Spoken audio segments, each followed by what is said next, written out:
I think it was an exciting panel. I think the most I got out of it really was the focus on the customer, hyper-personalization, the changes of data and the quality you need now going forward as a bank, as a financial service institution, and agility.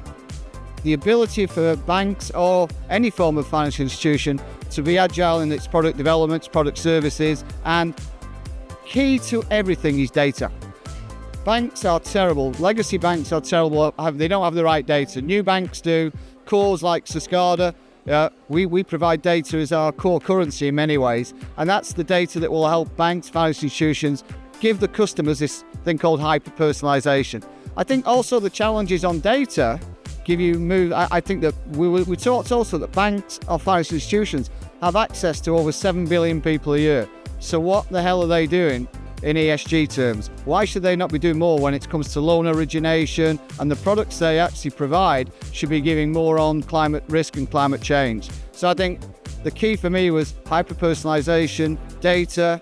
We are very customer-centric, but let's do more on ESG and climate change.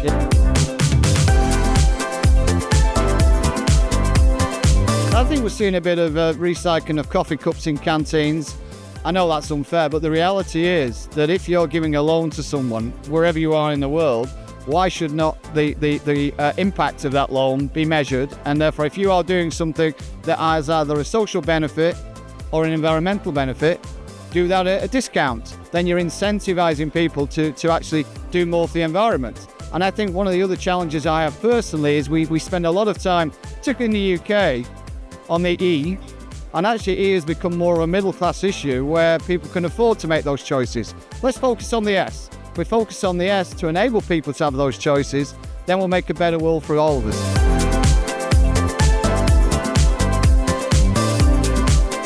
And I think global domination will be now we spent 6 years being an overnight success. We now got clients all over the world. So next year will be the next 12, 24 months are very much about different markets, spending a bit more time working in Africa and APAC, but carrying on the work we've particularly done in the UK and Europe. But yeah, global domination, but actually giving the choices to banks to give real high quality services to their end users.